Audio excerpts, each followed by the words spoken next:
తెలంగాణ 2 రాష్ట్రాలలో కూడా మీకు ఎలాంటి న్యూస్ అయినా 24 అవర్స్ కాదు 1 సెకండ్లో మీ అందరి ముందు ఉండాలి అంటే please like, share and subscribe.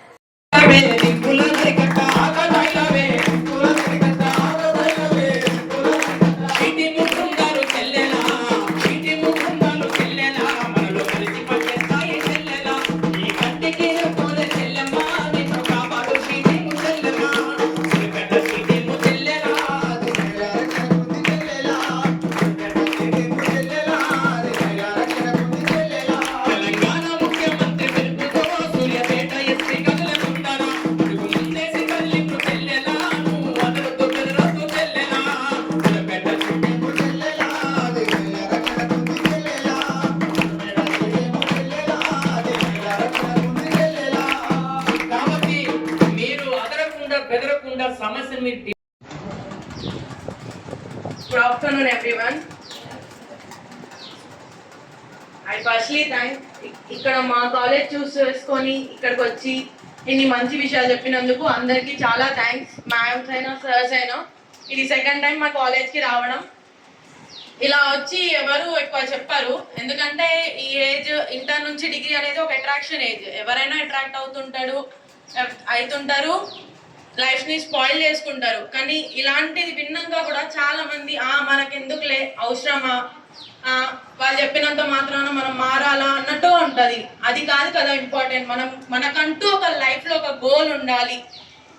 ఇక్కడ మేడం, సార్స్ అందరు చెప్తుంటారు పేరెంట్స్ గురించి. తప్పు చేసేటప్పుడు ఒక్కసారి కూడా పేరెంట్స్ గుర్తుకు రావాలి.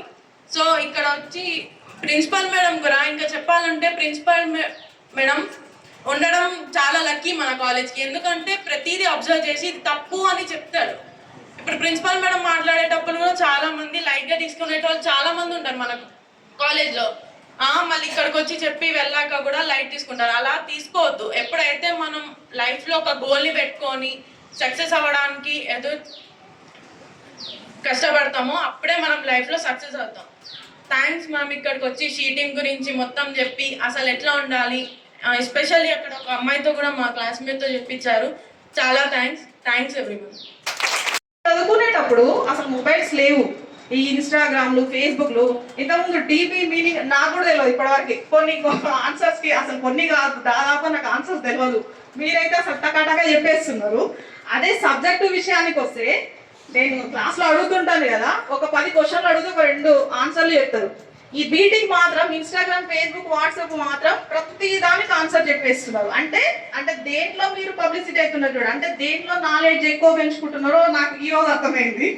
కాబట్టి దీనివల్ల లాభం ఏం లేదు కదా, ఏం లేదు. కానీ సబ్జెక్ట్ మీద గ్రిప్ పెంచుకుంటే మంచిగా మీరు జాబ్ కొట్టుకుంటారు, లైఫ్లో సెటిల్ అవుతారు.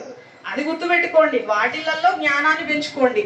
ఇప్పుడు అమ్మాయిలు ఎట్లా ఫీల్ అవుతారంటే, మీకు కూడా ఏజ్ ఒక 5-6 ఇయర్స్ తర్వాత పెళ్ళి అవుతుంది, పిల్లలు పుడతారు, అంతా అయిపోతుంది. కానీ ఇప్పుడు ఈ జనరేషన్ అమ్మాయిలు నేను అబ్జర్వ్ చేస్తున్నాను, వాళ్ళే ఫీల్ అవుతుంటారు. అసలు ఇక నా అబ్బాయి ఒకడే నా లైఫ్లో ఇంపార్టెంట్, ఇక అసలు అమ్మా నాన్న లేరు, సార్ లేదు, మేడం లేదు, ఎవరు లేరు, వాళ్ళే సర్వస్వం అన్నట్టుగా ఫీల్ అవుతుంటారు. నేను ఇంకోటి ఫేస్ చేసింది ఏంటంటే, మీకు 6 సెమిస్టర్లు ఉంటాయి కదా, ఒక 2 సెమిస్టర్ల తర్వాత కొద్ది మంది లవ్ మ్యారేజ్ చేసుకుంటున్నారు. అంటే ఒకరిద్దరు నేను పే చేసే చెప్తున్నారు, లేదంటే పేరెంట్స్ అరేంజ్ చేసినవి కూడా చేసుకున్నారు. అమ్మాయి ఎగ్జామ్ ఫీజు రేట్ వచ్చింది, ఎగ్జామ్ ఫీజు పే చేసుకో. ఎగ్జామ్ ఫీజు కాలేజ్ పే చేయరు, అది యూనివర్సిటీకే. మాకు అసలు సంబంధం కూడా లేదు, మీరు రాసినా రాయకపోయినా కూడా. ఎందుకు ఇయర్ పే చేసుకుంటావు, ఫ్యూచర్లో ప్రాబ్లమ్స్ వస్తాయి, డైరెక్ట్ ఎగ్జామ్స్ రాసుకోండి అంటే, లేదు మేడం నాకు మ్యారేజ్ అయింది, ఇంకా నేను చదవదలుచుకోవట్లేదు, నేను రాయను అని మొహం మీదనే చెప్పేస్తారు. ఒక 2-3 ఇయర్స్ తర్వాత అదే అమ్మాయి ఒక చంకలో ఒక చిన్న పిల్లోని పట్టుకొని వస్తుంది. ఎట్లా ఉంటుంది అంటే, నాకు చాలా పాపం బాధ అనిపిస్తుంది. అంటే మిడి జ్ఞానం, తెలిసి తెలవక అన్న మాటలు అవి. అప్పుడు ఇక ఆమె చేన్లలోకి పనికి పంపిస్తుంటారు వాళ్ళని. ఇక్కడ దాకా డిగ్రీ సెకండ్ ఇయర్ దాకా అమ్మాయి ఎట్లుంటుందో నేను లైవ్లో చూసినా కదా. తర్వాత ఆ అమ్మాయి లేదంటే ఆ నెంబర్ మీకు నోటెడ్ లేదనుకోండి, ఏం చేయాలి, 100కి డయల్ చేయాలి. ఏం చేయాలి, ఓకే. మీ కాడ మీ వద్ద సెల్ ఫోన్స్ లేవు, మీరు ఒక ఇంటీరియర్ ప్లేస్కి వెళ్తారు, మీకు నచ్చిన మీ ఫ్రెండ్ తోటి ఒక ఇంటీరియర్ ప్లేస్కి వెళ్తారు. అప్పుడు ఏం చేస్తారు, మీ కాడ సెల్ ఫోన్ లేదు, నిన్ను నమ్మించి తీసుకెళ్తారు. ఏదో పార్టీ కోసమో వాళ్ళిద్దరు ముగ్గురు ఫ్రెండ్స్ ఉండి పిలిచినప్పుడు వెళ్తారు కదా, వెళ్తారా? జరుగుతుంది కదా ఇట్లాంటివి కూడా, వెళ్తారు. మీ కాడ ఫోన్స్ లేవు, మీకు స్విచ్ ఆఫ్ చేపిస్తారు, తన జేబులో మీ ఫోను బంధిస్తాడు. నిన్ను ఫస్ట్ పిలవడము, నిన్ను నమ్మించి మంచి ముచ్చట్లు చెప్పి తీసుకెళ్తాడు. అక్కడికి వెళ్ళాక వాళ్ళ ముగ్గురు ఫ్రెండ్స్ ప్లస్ ఏం చేస్తారు, నీ మీద అఘాయిత్యానికి పాల్పడతాడు. అప్పుడు మీరు ఎలా ప్రొటెక్ట్ చేసుకోవాలి? ఏం చేస్తారు అప్పుడు? మీ కాడ ఫోన్ ఉండదు. ఫోన్ ఉంటే షీ టీమ్ నెంబర్కి కానీ 100కి కానీ డయల్ చేసేటోళ్ళు కదా. మరి ఏం చేస్తారు? ఏం చేస్తారు చెప్పాలి గట్టిగా. Self defence important. Very good. మీ అందరికి తెలియదా? సెల్ఫ్ డిఫెన్స్ అనేది మనకు ఉండాలి, తెలుసా? ఆడపిల్లగా ఈరోజు అందరూ నేర్చుకుంటున్నారు. మినిమం కొన్ని అయినా తెలిసి ఉండాలి సెల్ఫ్గా మీరు ఏ విధంగా ప్రొటెక్ట్ చేసుకుంటారు అనేది. ఎందుకంటే మీరు ప్రొటెక్ట్ చేసుకోకపోతే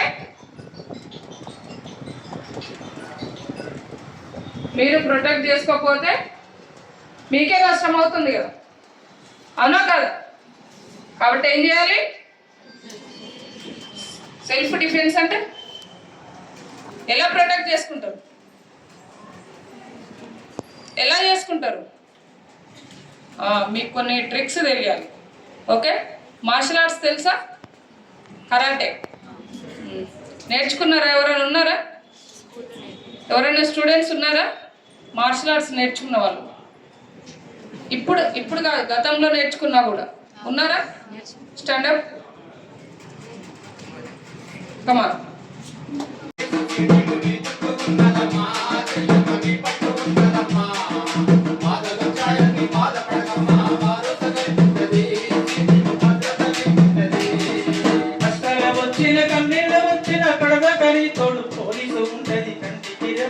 కాపాడుకుంటది చందావద్దు కన్నీరు వడదప్ప కాదు చీకటిలోన కాంతి రేఖ మూల శ్రీడితో రుంటగా చింతించుకుంటది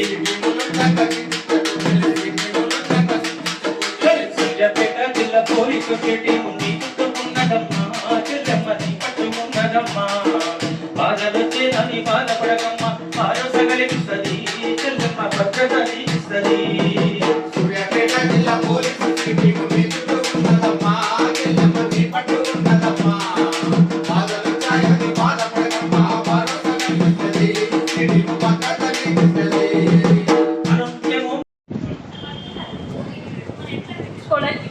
తీసుకోవాలి కదా మనం.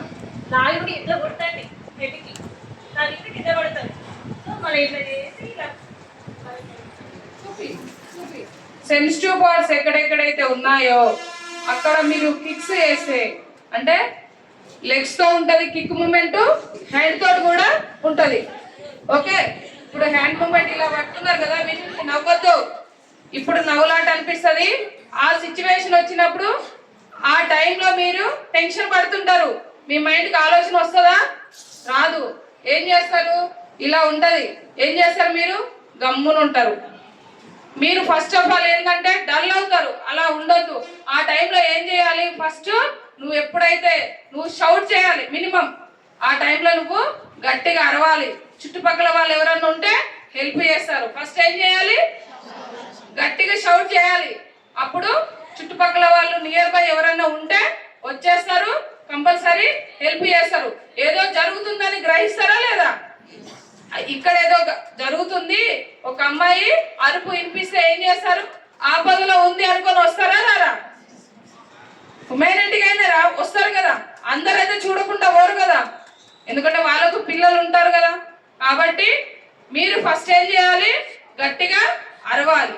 గట్టిగా అరుస్తే ఆ టైంలో ఏంటంటే చుట్టుపక్కల వాళ్ళు ఉంటే వీలైతే వస్తారు, ఖచ్చితంగా వస్తారు.